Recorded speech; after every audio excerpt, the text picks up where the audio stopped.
What is going on, Pacer Nation? Welcome back to your go-to Pacers podcast, setting the pace. I'm your host, Alex Golden. I'm joined by Santa Facci himself, giving out Pacers victories tonight. Michael J. Facci. Facci, what's up, brother?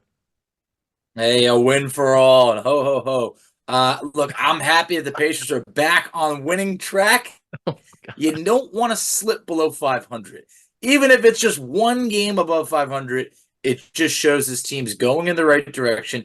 Alex, I thought tonight was a great test against a top five defensive unit Houston team that we talked about offline.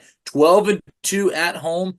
This game had a little bit of everything. Pacers going up big early, and then Houston crawling back, taking the lead, and Indiana did not roll over. They fought back. They grind out this win, 123-117. But take me from the beginning, Alex. I mean, what were you thinking going into this game? Yeah, I mean, I was listening to the radio this morning. Rick Carlisle did rule Bruce Brown out on the radio early around like 9:10. And then when they asked him about potential lineup changes, he just said, as they say in the show business, stay tuned. And so it kind of got you wondering, are they going to make a change? Because he did hint at that after they played the Clippers and they made no change to the starting lineup. And then tonight, he did make a drastic change. You had Tyrese Haliburton start at the one, Andrew Nemhard at the two, Aaron Nesmith at the three, Jaylen Smith back in the starting lineup as the four, and Miles Turner at the five. So the Pacers go really, really big here, which they hadn't done in a long time.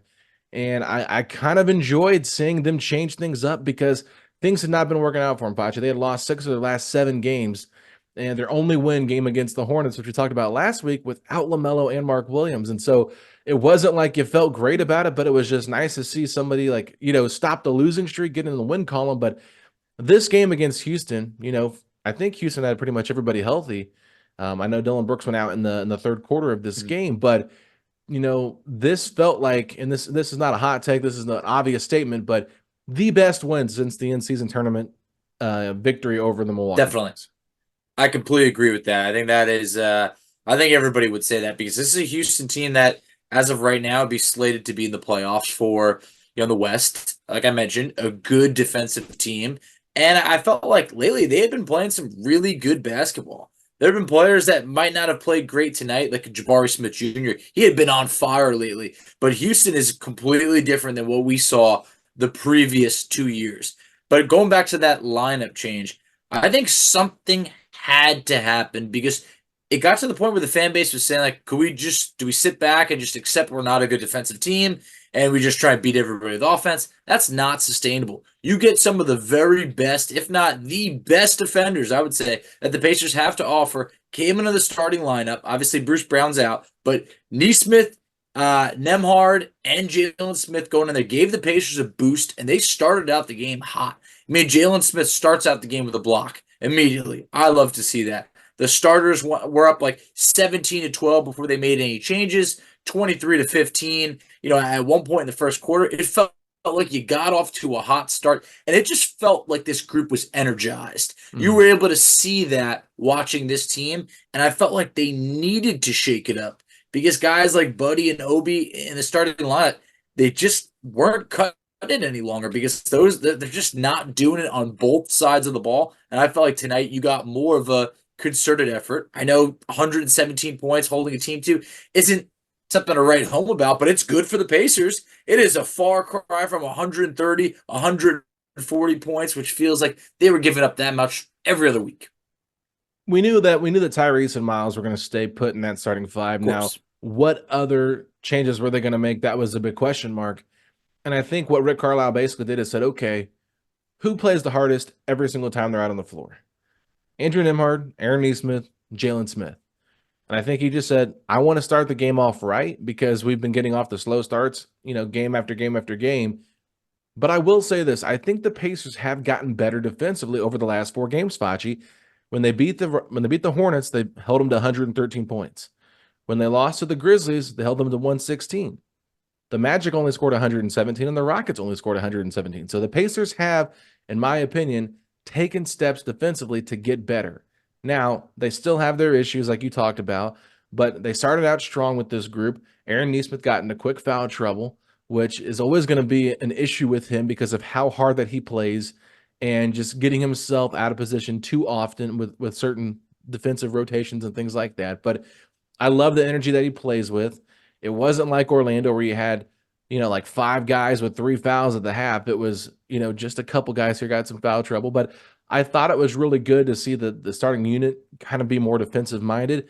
But my biggest concern going into this was, man, if you bring Buddy, Ben, and Obi off the bench together, that does not scream successful defensive stops with that second unit. And then you got guys like Aaron Holiday, a former Pacer having a revenge game going off. And I'm thinking to myself, yeah, you can rotate the lineup a little bit and make some changes, but you've got to do a better job of balancing when all three of those guys are on the court together, because if they play significant minutes together, I don't know what the numbers are this year when those three are on the court together, but I can only imagine the defensive rating has not been good. No, it definitely can't be good. And Aaron Holiday, absolute blast from the past. During the game, they Was it said a the blast 15 though? points. I don't know about a blast. It was a throwback. Honestly, I couldn't believe when I looked it up. I was like, he's only been in the league for 6 years.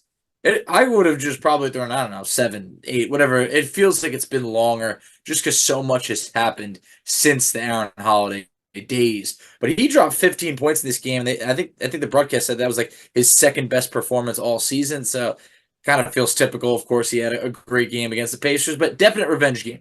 But Yeah. also with this starting lineup, this is a unit that we had not seen together. I mean, between Nembhard missing games and Jaylen Smith missing game, that 5 had not been together. So it's going to take some time to develop some chemistry. But talking about the bench unit that we saw tonight, Alex, I don't want to kick them while they're down, but is there any surprise that the Pacers with the 2 worst plus minus in this game, or you could say the 3, is Obi Toppin was minus 14, Buddy Hield was minus 10, and Ben Mathurin was minus 6. And I just feel like this is why you had to shake things up in the starting lineup, because as good as things went in this game, I mean, Buddy was rough tonight. He was rough on both sides of the ball, and I just felt like it showed. And I'm happy the Pacers made some changes because it was time to make some changes. And I think that a win like this, you hope it could bring some momentum. I liked what I saw from that new starting 5 tonight. I mean, Buddy Hield still got 33 minutes off the bench, and I think part of that had to Yes, do he with did. some foul trouble, and then Jaylen Smith getting hurt in that fourth quarter, having to Yep. leave the game, and they didn't bring him back. I feel like Buddy Hield made some timely threes, though. I know he was only 3 of 11 from the field, but the one that he hit in the corner from the Nembhard pass was big. I think he had a couple to kind of start out the fourth. Maybe it was the end of the third. I can't remember exactly. Everything's kind of just, all jumbled up in my head right here. But I felt like Buddy Hield made some timely threes, but then he did miss a lot of wide open ones. And you're just He like, God, did. it's so frustrating. But Obi Toppin, I don't know how many times it felt like he was in position to get a rebound and then just let somebody come in there and steal the ball right away from him. And then there was one play specifically where he was in front of the Pacers bench and he caught the ball in the corner, and I'm like, just shoot the basketball. And instead of shooting it, he tries to, take somebody off the dribble and score and loses the ball. I'm like, okay, like there is a reason why he only plays 15 minutes. He can't guard anybody. He's not an effective rebounder. And pretty much all he can do is make flashy dunks or catch lobs and shoot threes when he's open. Like, there's a reason why the Knicks only get 2 second-round picks for him. And I'm not trying to kick a guy while he's down, like you're saying, but for a 6'9" athletic freak that he is, he can't guard anybody. His lateral quickness is awful. His timing is bad on defense. He just gets out of position. I'm not trying to be mean, but it's just like you needed to put him on the bench. I understand that. I feel like taking him away from Tyrese just makes him even worse. So Yes. that was the only reason I was a little bit surprised they did pull him from the starting lineup, because I feel like Tyrese makes him, as good as he's been this year. So it's one of those things where I think Carlisle just said, look, I've got to change things up defensively. And when you're throwing Jaylen Smith in there to guard other 4s over Obi Toppin, when Jaylen to me is more of a natural 5, Mm-hmm. that just shows you how desperate this team is for someone to play the power 4 position once again this year. And yes, we can talk about Jarris Walker if we want, but he's not ready. I'm not worried about that, but I'm just saying, for a team trying to make the playoffs, Rick Carlisle basically making this move says to me, okay, I don't trust Obi Toppin. And I don't blame him. I really don't. This is not the first time this season that Obi's been yanked from the starting lineup. He ended up going back into the starting lineup, earlier when he came off the bench for one game. But now I just feel that it's probably time to keep him on the bench a little bit longer because Jaylen Smith was good tonight. He really was before he got hurt. And to touch on that, I tweeted it out, but I just feel like Jaylen Smith's had some rough luck this year of like he's had to go back to the trainers. It's like I feel like what feels like 3 or 4 times this year, maybe even more, just to get looked at for just kind of like freak accidents. Like Neesmith's shoulder goes into his head. It looked like he was seeing stars.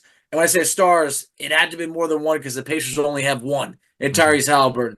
So it had to have been something else. I hope his head's all right. But for Jaylen Smith, I mean, in this game, he's a plus 11. The Pacers needed the size. He had 12 points, 8 boards. He had that 2 blocks and a steal. He does all this in 22 minutes. Yeah. I just feel that even though he's not naturally a 4, the Pacers are getting more of what they need with Jaylen Smith at the 4 than what Obi's bringing to the table right now because we can sacrifice a couple of points to save some points, but Jaylen Smith had 12 points. I just feel that he could be good for about a double double. It could be 12 and 8, something like that. I feel is not unrealistic to count on him, but I was happy with his performance tonight. And Andrew Nembhard, to move over to Nembhard a little bit, he had some turnovers tonight. He did, but I feel that Nembhard's defense is what you needed. And then when it mattered most at the end of the game, he showed up. That basket right over there, I feel like was everything. You tweeted it out. Something about that's why you have him in the lineup because Tyrese is being double teamed. It's like Nembhard, that secondary playmaker. I just feel that the best is yet to come for Andrew Nembhard this year. Yeah, and I know that people will probably say, or Rick would definitely say, like, well, Bruce can make that same play too. Maybe. But I just feel like Nembhard to me has been more impactful defensively when he's been out there. I think he's more of a grinder when it comes to being a defensive type of player than a guy like Bruce Brown, who I think is smart, and they're both very intellectual players. You talked about, I mean, Nembhard had some really dumb passes, and he got Yeah, he completely did. stripped at the end of the first quarter by Tari Eason, and I was just like, okay, those are some dumb passes, and I think he was trying to force a Six little bit. turnovers. Yeah, he Six. was forcing a little bit too much, and it kind of felt like how he started things off against Philadelphia. But I will say this: that shot making that he has in that 10-foot range, that fadeaway jumper that he's really crafted, that has that's been really good for the Pacers. I feel like that's almost like an automatic bucket. And then you saw how Houston adjusted and really kind of took that away from him when he got into the paint. But he does a good job of making the right pass. And I highlighted it earlier when I talked about Buddy Hield hitting that three in the corner. Like Nembhard drove baseline and was staring at Tyrese, and so it froze the defense. And then he just threw a no look pass to Buddy in the left corner, and Buddy drilled a three. And it's just like little things like that is why you want a guy like Nembhard in the game. And we're going to continue to see Pacer fans are going to continue to see Tyrese Haliburton get thrown different looks. And yeah, you can get mad about Nembhard having 6 turnovers, but it's nice to have a playmaker next to Tyrese that can break down the defense when the defense is in scramble mode and get you a bucket when you need one the most. So, want to go back to what you said about Jaylen Smith. Obviously, it's a small sample size. It's his first start of the year, only played 23 minutes. We're not saying he should be the starting power forward moving forward. We're just saying that it was a good performance from him. But I also want to give credit to one more big that came off the bench tonight, and that's Isaiah Jackson. In that third quarter, Miles Turner gets his 4th foul pretty early into the third. And I Very thought to early. myself, is this going to be problematic now that, Miles is in foul trouble? It was not. It was the exact opposite, actually. Isaiah Jackson comes into the game, plays next to Jaylen Smith, and they were kind of sharing the load defensively, who was guarding who. I wouldn't necessarily say one was more the 4 than the 5. I would say offensively, you're probably seeing Jalen Moore as the 4, where Isaiah was more of the roll man as the 5, and then probably switched on defense on the other side. But Isaiah's activity in that third quarter was huge, Fachi. And you could just tell the difference between having Miles out there versus Isaiah, just in terms of the foot quickness, the ability to recover and block shots, and not having two kind of slow-footed guys and Miles and Jalen trying to guard out there in space. I like the size that they brought to the table and the rim protection, but Isaiah Jackson can do all that with a little bit more speed. And being a little bit smaller and a little bit more limber, I felt like he did a really nice job stepping up in that quarter. Held the Rockets at 23 points in the third. And then that was big. I mean, Isaiah Jackson, I just feel like has now become someone that you can count on. I really do feel like when you're giving him roughly 15 minutes per night, he's made it count. Mhm. Tonight, just extremely efficient. I mean, 3 for 3, but it's the 8 rebounds. It's the 3 blocks. I mean, the 8 rebounds, that's tied for the lead on the Pacers with Jaylen Yeah. Smith. So I just feel like I loved what I saw out of Isaiah Jackson. But yeah, I got worried because Jaylen Smith, Miles Turner, they both had 3 fouls apiece going into the third. Like you mentioned, Turner picks up that fourth foul at like roughly the 11-minute mark. And I went, oh my God, this isn't going to be good. So I felt like he stepped up just when we needed him. But that third quarter, the Pacers played, both sides of the ball. They outscored Houston by 14 points. We saw Tyrese go absolutely bananas. I mean, he had 13 points in the quarter. It was really just catching fire. And I just felt like that was a pivotal point in this game where the Pacers went from trailing to all of a sudden at one point they pushed that lead to being up by as many as 12. That third quarter and how they responded coming out of halftime was I felt like I don't want to say the difference maker because Houston crawls back in this game, but it was a big point in this game of okay, are you going to let Houston start to run away with this or are you going to respond? And I felt like this was a great response, but it was also great to see that the Pacers would be tested again and they would respond once more.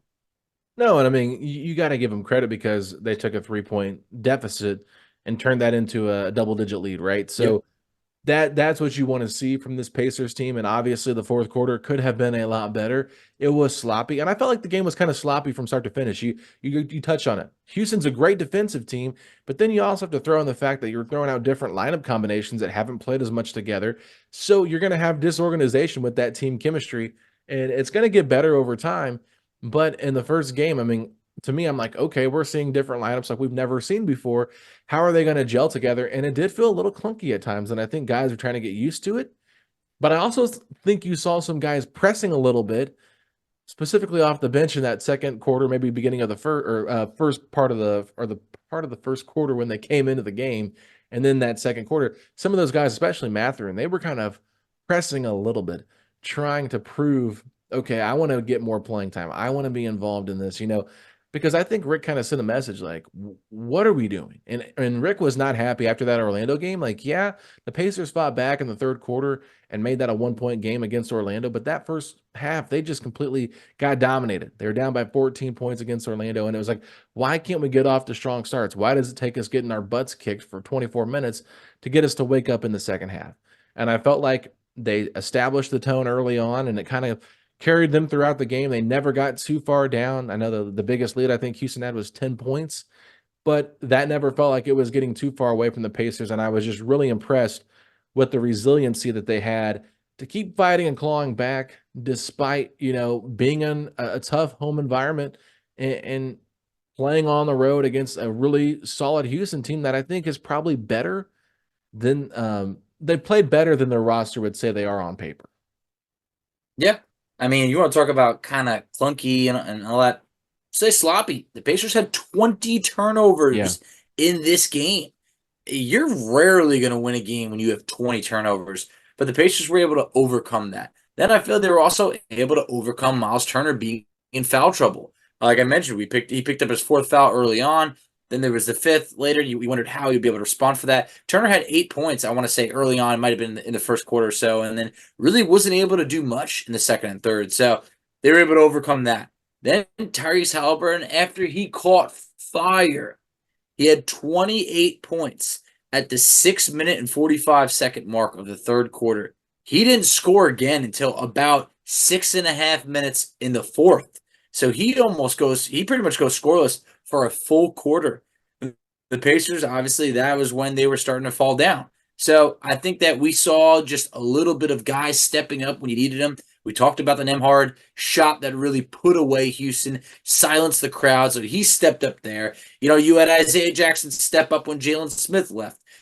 You had Miles Turner step up down the stretch in the fourth quarter. I feel like Turner was really active, was able to get to the free throw line, was able to get a couple baskets here and there. So, and then Buddy, like you mentioned before, those threes, I looked at he made 2 threes basically at the very end of the third. So 2 of his 3 threes kind of, set the Pacers up for some success going into the fourth. But overall, I mean, Indiana winning a game where they score 22 points in the fourth, you really wouldn't expect that. But it always helps if you can hold the team below 30 in that same quarter. The Pacers were able to do that at least twice tonight. That's a big deal for this Indiana team defensively. Yeah, no, I thought they played pretty good defense, and then Fred VanVleet really was not making a lot of shots, just 7 of 18 from the field. It was more of a Sengun and everybody else was just We scoring the time. definitely got to give him his credit. Yeah, Sengun was eating tonight. Very yeah. impressive. He made the Pacers bigs look a little bit foolish at times. Definitely, they have a special player on their hands in Alperen Sengun. Yeah, and I wanted to say this, like he is never going to leave his feet, but I don't know how many times guys fell for his pump fake and they're jumping out of the A gym lot. trying to guard him. I'm like, what are we doing? Why are we getting out of position? Like he's not going anywhere. Just stay on your feet. He's not that kind of guy. He doesn't have any like lateral. Like he's not going to be that quick. He's just got great footwork. And I thought, okay, what are what are we doing? But I will say this. I want to touch on Tyrese's big three when the game was 107-107, which was probably a bigger shot Massive. than Nimhard's floater, even though they Yes. kind of sealed the game for us. The Pacers run an incredible play here, Fachi, because you're thinking, okay, they're going to target Sengun. They're going to send the help off this Sengun pick and roll, and someone else is going to trap. So the Pacers kind of do a double pick here. And so they send Nesmith up to set the original pick, get Jabari Smith switched on to Tyrese, and then Turner comes up to set the screen and get Sengun on Haliburton Island, as I like to call it. And that just gave him the space that he needed. It was kind of similar to how they attacked Brooke Lopez, because Yeah. Sengun Good cannot point. guard in space, right? No. That is one thing that we know that Sengun cannot do, is really defend in space. And so Tyrese Haliburton was able to get that one-on-one matchup, create that separation, hit that step back three, and hit another clutch three. I even saw somebody the other night say Tyrese Haliburton's not a clutch player. I said, are you having That's short-term memory crazy. loss? How many big shots has he hit just this season alone? Like, A lot. I feel like when the game's on the line and Tyrese Haliburton has the ball in his hands, like that three has got a higher chance of going in than it does I when we're in agree. the middle of the second quarter. He's laser focused and he took a great shot and he made it. So I just want to say Tyrese has done a really good job of just kind of staying the course after having a little bit of a tough stretch there, trying to figure out how to adjust to these new defensive schemes that teams are throwing at him. But one thing that I tweeted out, I don't know if you've noticed this too, but he is definitely taking more 2-point shots in that 15 to 20 foot range than we have seen him take in previous games. It was usually threes or layups, but right now it's kind of like, okay, if the defense is going to give you an 18 footer, let me take that pull up and kind of hang in the air a little bit longer than he normally does. And he's making those shots. And I'm thinking, okay, if he can add that wrinkle into his game, it's going to make him more versatile, where teams aren't going to be able to give him any shots because he's going to be hitting from not just layups, but threes and the mid range. And I'm glad that Carlisle is allowing him to kind of take more of those mid range shots too. That was going to be my next point, because we've known that in the last few years, Carlisle's labeled the mid-range jail, like doesn't want it. Haliburton, you can trust him. I just feel like he has always been, throughout his career thus far, an extremely efficient shooter. So I think that you can live and die by Tyrese, in terms of, hey, if he's going to take the shot, you could live with it. I think when he was going through that heat check in the third, finally when he missed, it was a 30-foot three-pointer that he put up, because he was just so hot that it was like, hey, just keep shooting. Go with it. So there's no one I trust more when the game's on the line than Tyrese on this Pacers team. But for people to say that he's not clutch is crazy. It might not be buzzer beaters. He's had so many shots to put teams away or to go up with about a minute to go or 40 seconds to go. He's had a lot of those shots. So and then also, I just want to tip my hat a little bit. Your boy Tari Easton, he looked good. He was just active. I mean, he was a +9 in this game, and I just felt like they have themselves a good player in Tari Easton. And I mentioned it earlier, but Jabari Smith Jr. had been on fire coming into this game. He was coming off scoring 26 points and 11 boards against New Orleans. He had 21 points and 8 boards against Dallas. He had 34 and 13 boards against Atlanta in his last 3 games. Pacers hold him to 10 points and 6 boards. I just feel like that was an underrated part of this game. Also, Jalen Green, very streaky. The second overall pick, like he flashes star potential at times, was an absolute non-factor in this game with just 5 points on 2 of 7 shooting. And then, Alex, we didn't touch on it, but Dillon Brooks not getting a technical foul for standing over Tyrese and bumping him was one of the craziest things. I mean, that ref needs to get his eyes checked. He was right in front. How do you not call that, but you're going to whistle Nesmith for a technical after dunking? Like, that was crazy. Yeah. After the block shot, I think Nesmith kind of like stared at That, the guy, and they didn't call, and they called a technical on Nesmith a couple of games ago. I think it was against Charlotte or something yes, like that's what it that. was. Yep. And it's just one of those things where it's like, look, I don't necessarily think that it was, I don't think Dillon Brooks should have got a technical foul for that, in my opinion. But the way the league has It's been just calling them this year, inconsistent. Exactly. yes. And that's what's frustrating because you see the level of inconsistency all throughout how games are officiated. And I understand, like, I still don't like it, but we see stars get more favorable calls and things like that. And they pick and choose what they want to prioritize with their foul calls and stuff like that. But no, I was a little bit baffled, to be honest with you, that he didn't get at least something for that. Because if you were watching the Pacers broadcast, they didn't really have the full clip. And so it's kind of like you saw Dillon Brooks kind of staring at Tyrese, but I think Tyrese was actually fronting him and kind of like lost his balance on that pass anyway that Dillon Brooks got the ball and then made like a very unemphatic dunk right there. And he's like mean mugging about it. I'm just like, okay. I mean, that's Dillon Brooks. I kind of expect that. But with Dillon Brooks' reputation too, to not give him a tech for that was a little bit more surprising to me than anything else, especially when he kind of bumped him as they were running down the court too. I mean, kudos to Dillon Brooks for being kind of the instigator there, but I really did like Tyrese's nonchalant response to it and just kind of just getting up and playing through it and not allowing it to affect him. But you're right. That was one of those things where it's like the way they have called technical fouls this year, for that not to be whistled was a little bit jarring. I just feel like the ref couldn't have been any closer. I mean, it's No, not they like just he said they weren't missed going it. to do He it. just, yeah. So okay, sure. I just hope they keep it consistent. If this is the new thing that they're not going to call, but overall, I was excited. The Pacers there are hopefully able to get back on track. Don't want to overlook anything, but we do play Chicago now. Chicago beat us earlier in the season, so that's why I think that this Pacers team has done well when they play a team for that second time. And I think that they're not going to overlook Chicago. I don't know what Bruce Brown's status will be by then, or Jaylen Smith. Hopefully, both of them are all right. But I do think that, assuming at least Jaylen Smith is healthy, this Pacers team, if they run it back, like to see that starting five again. I believe, I don't know, I think Zach LaVine is still out. Yeah, he's still I out. want to say He's out he's for like still out. a while. Okay. Chicago beat Atlanta tonight, so you still don't want to overlook them. But regardless, it's a winnable game for the Pacers to hopefully be able to continue this momentum. Then they'll have one more game against the New York Knicks at home to close out 2023. Would really like to close out 2023 with some momentum, staying afloat, staying above 500. But I think if you told me right now the Pacers would be above 500 right now, 15-14, I would say, yeah, okay, that's probably right where I hoped they would be at this point. I don't think that we're ahead of expectations by any means. If you wanted to go off of the Vegas predictions, we are. I think they only had the Pacers winning about 37, 38 games. So it still has us as an above 500 team. But through this stretch right now, 15-14, what do you think?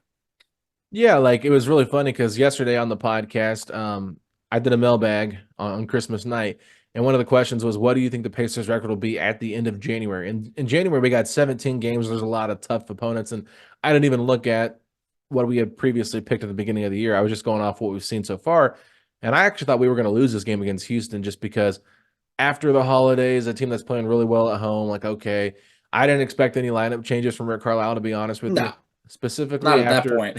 especially after not doing it against the Clippers. Like I thought, okay, maybe he's not going to make any changes. So I was impressed that he did it. I thought it was kind of the right wake up call. But I think they can beat Chicago. I think they can still beat New York. But Chicago, you talked about it. Yep. They did beat the Hawks tonight. They've won 4 of their last 5, and Yeah. they beat the 76ers on the road. They've beaten the Good win. Lakers. And then they beat the Hawks in a close game tonight. They did lose to Cleveland, and they also did beat the Spurs. But that's kind of not surprising. The Spurs have not been very good this year. So No. but still some quality wins there against the Lakers, who have been struggling, but still a good basketball team. That was a 4-point win for them. No, excuse me, that was a 16-point win for them, and then a 4-point win over the 76ers on the road. That's a good win right there for the Bulls, and they only lost by 2 the previous game to the Heat before that. So they're playing much better basketball without Zach LaVine, and you don't like to say addition by subtraction, but I think that it's allowed them to kind of play a different style, maybe. And the Pacers are going to have to deal with another big man who has given Miles Turner problems in his career, Nikola Vucevic. And then DeMar DeRozan is just that mid-range assassin. And I don't know if the Pacers have the right person to guard him. I'm sure Neesmith will probably get the assignment for the majority of the game. Maybe you'll see Andrew Nembhard on him as well. But like you said, Bruce Brown, still unsure if he'll play or not. Rick Carlisle, when he talked about Bruce Brown's injury, just basically said that there's a chance he is held out for this game against Chicago. They're going to see how he feels, but the training staff will have to make that call, because if Bruce feels like he's good enough to go, he will play through it, but they want to make sure that they're not putting their guys out there if they're not 100%. So I think that it's been kind of a fun experiment to see what this team looks like without Bruce. And so far, I haven't been that disappointed. I haven't really felt like I've been missing Bruce with how the team has played. No, I agree, and I was just looking up that Vucevic did not play tonight. Okay. So he did not play against the Hawks. I don't know what that means for, if he will return or not. The crazier thing was actually that Andre Drummond had a 20-20 game tonight. So that'll probably happen against the Pacers if he gets 30 minutes again. That is a man who used to give the Pacers fits back in the day. Drummond looked like, Shaq against Pacers back then. He had 24 points, 25 rebounds against the Hawks tonight. But Vucevic, earlier in the season, when he played the Pacers, like we talked about, he gave Turner the business. He had 24 points, 17 rebounds. It kind of feels like whichever big the Bulls throw out is probably going to eat.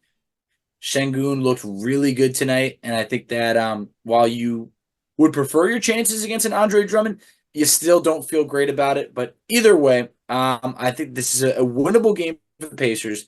They should not overlook Chicago. And then obviously they'll return home against the Knicks. Just on the topic of big men and not getting too into it, Mitchell Robinson's been lost for the year. I mean, he's a good defensive big. So these are 2 winnable games for the Pacers. It would be great to end 2023 on a 3-game winning streak. But before we could do that, we just got to take care of Chicago. Alex, was there anything else that you wanted to add before we wrap up? No, I just think that this was a big win for the Pacers. Hopefully it puts them heading in the right direction. I think it hopefully kind of turns that ship around, because it was going down a dark path. And when you have a lot of really tough games and they haven't been shooting the basketball particularly well, to see the ball going early tonight was really refreshing for this team. And I think it just kind of gave them that confidence that they needed. And it wasn't just like one guy got hot. I think it was like 6 threes by 6 different guys to start out the game. So that is what 6 of 6. Yeah. Mm-hmm. That's how you want to see, just like everybody's cashing in, making the right plays, taking the right shots. Nobody's forcing anything, and just playing a good brand of team basketball. And I think if the Pacers, like you said, they limit these turnovers to maybe just 14 from 20, they win this game by double digits against the Rockets. They allowed the Rockets to stay in it with their, carelessness with the basketball. And you cannot do that against a team like New York. New York just beat Milwaukee on Christmas Day. Milwaukee, they've only lost 1 game prior to that in the month of December, and that was against the Pacers to get to the in-season tournament championship game. So Milwaukee has been thriving as of late, and we know that Milwaukee's waiting for the Pacers in January with a back-to-back. You got Boston coming up, Atlanta, 2 games against Atlanta, 2 games against Phoenix, 2 games against Denver. I mean, it is a brutal month of January, and my prediction, Facci, I said I'm going to go ahead and give them a 9-8 record in January, and they finish out the month of December going 2-1. So that put me at 11-9, having the Pacers at 25-23 to head into February. Hopefully with a trade kind of looming for us to get an actual power forward. But I thought I'm going to be nice here and give them the benefit of the doubt, because everybody goes through a losing streak. Everyone goes through a couple of weeks where they're just not playing the greatest basketball. But I do feel like the Pacers get up for the games that no one expects them to get up for. And I could see them just staying a couple games above 500. I really hope so. Because right now we don't have that record to back it up where we could just say, oh, we're ahead of schedule. It's like, are we? Or are we kind of just, taking some baby steps forward? So right now, I'm happy. 15-14, good win. I do think that the Pacers ended up dropping this one to Houston and letting Houston come back. The outlook would be very, very different. That game against Chicago would really be a must win. And I also feel like you don't want to end 2023 on a 5-game losing streak or whatever it may have been or whatever it could get to. So I'm happy we got to win, but we got to keep it going from here because we have not quite arrived yet. Absolutely, Facci. It's good to talk about a win and not talk about another loss and what went wrong, but get to talk about what went right and how the Pacers were able to kind of overcome some of those hurdles that they had to get over there in the second and third quarters and even in the fourth. But just a really nice bounce back performance from the Pacers after dropping the last two to Memphis and Orlando. So go ahead, Facci, as we close this out and let the people know where they can find us at on social media. Yeah, absolutely. So you can find us on Twitter at PacersPod, STP. You can find Alex on Twitter at AlexGoldenNBA. I can be found on Twitter at _FACCI. You can find us on Instagram at PacersPod, STP. You can find us on Facebook, Setting the Pace. You can find us on TikTok, Setting the Pace. And Alex, tell them where they can check us out on YouTube. Ladies and gentlemen, go to youtube.com/Setting the Pace, a Pacers podcast, where you can find all of our post-game video recaps starting today, because there has been some that I have not been able to post over the holiday season. It's just been a busy one, but we'll get back to putting these up on the YouTube channel. I know some of you guys listen to that only and not on the audio platform, but if you want to go back and hear any of our thoughts on previous stuff, those are all uploaded to the audio platform. We would love for you guys to check them out there. But Facci, if you're excited the Pacers got a victory and Aaron Nesmith's second start of the season and Jaylen Smith's first start of the season, then hit me with those 3 words. Let's go, Pacers! Setting the pace, going to the top. Setting the pace, going to the top. This is your #1 podcast. Sweeping every team. We gon' need a mop. Smooth. Baby.